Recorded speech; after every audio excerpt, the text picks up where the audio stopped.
श्रोताओं के रूप में उपस्थित सभी दिव्य पुण्यात्माओं के चरणों में प्रणाम।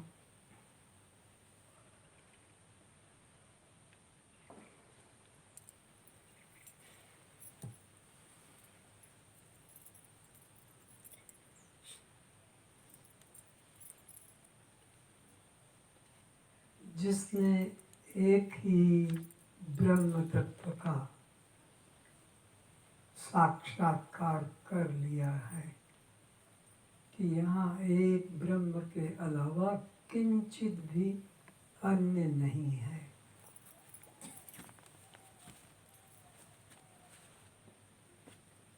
उसे अब और कुछ न पाने की और न कुछ जानने की और न कुछ करने की और न देखने की इच्छा होगी।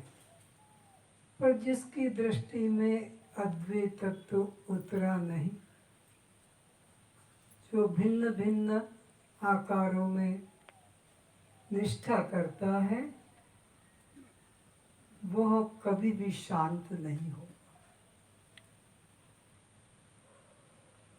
जब कोई सद्गुरु प्राप्त होगा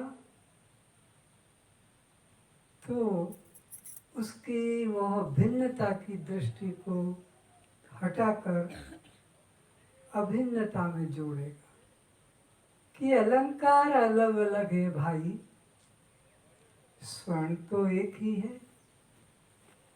कपड़े अलग अलग हैं भाई, पर सूत तो एक ही है।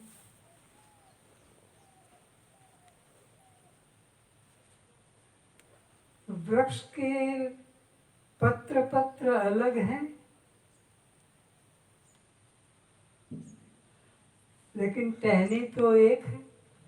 टहनियाँ तो अलग है, पर मूल तो एक है। और ये मूल तो अलग अलग है, पर पृथ्वी तो एक है। तो ऐसा जब एकत्व का बोध हो गया तो फिर वृक्ष वृक्ष में भेद नहीं, फिर डाल डाल पत्ते पत्ते में भेद नहीं, फिर तो एक ही तत्व है। फिर कौन हिंदू और कौन मुसलमान, कौन उड़िया कौन बंगाली, कौन स्त्री और कौन पुरुष, कौन गरीब कौन अमीर, सबको धारण करने वाली तो एक ही अखंड सत्ता है। तो फिर मैं उससे अलग कैसे हो सकता हूँ?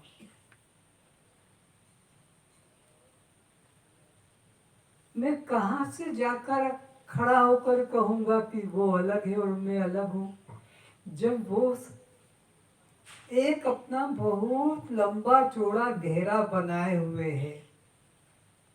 जैसे हिंदुस्तान, तो अब हिंदुस्तान से बाहर कोई देश होगा तो वो अपने को परदेसी मानेगा। लेकिन आकाश देश में कौन परदेसी और कौन स्वदेशी? क्यों? आकाश इतना बड़ा गहरा है कि उससे बाहर कोई जा नहीं सकता, रह नहीं सकता, ठहर नहीं सकता। क्या सूर्य की दृष्टि में भी दिन रात होते हैं?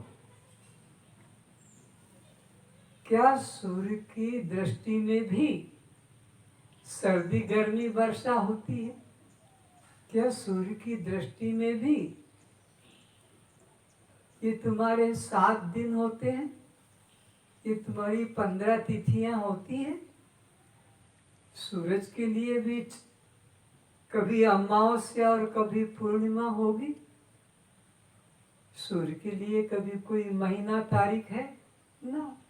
तो जो एक अखंड सर्वव्यापक है, ऐसा बोध ज्ञान जिनको हो गया, अब उनकी दृष्टि से द्वैत समाप्त हो गया। अब उन्हें दूसरा कुछ दिखता ही नहीं। जैसे इस अंग में हमें कोई दूसरा दिखता ही नहीं, तो ये तो अज्ञानी भी जानता है कि ये भी मेरा और ये भी मेरा, ये भी मेरा, ये भी मेरा, ये भी मेरी, ये भी मेरे। पर उधर जब दृष्टि जाती तो वो अलग है और हम अलग हैं। तो ये तो हो गई भेद दृष्टि।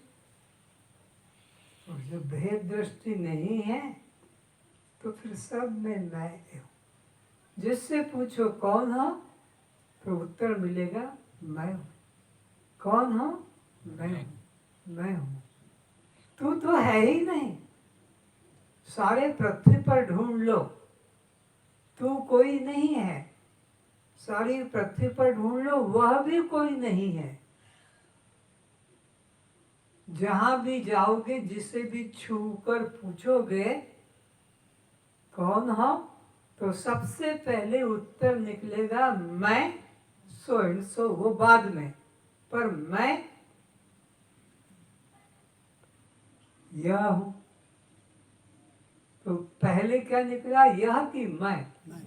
पहले मैं निकला, उसके बाद में जो कुछ भी कहा वो सब काल्पनिक व्यवहारिक बातें हैं। तो अष्टावक्र जी पिछले कुछ दिनों से हम तुम सभी को निमित्त, चाहे अर्जुन को बना ले, चाहे जनक को बना ले, चाहे परीक्षित को बनाए, चाहे सुखदेव, निमित्त कुछ भी हो, पर कह रहे हैं हम सब जीवात्माओं जो उस सत्य के लिए, उस शांति के लिए नाना प्रकार के साधन करके भटक रहे हैं, दुखी हो रहे हैं, उसी के लिए क्या कह रहे हैं?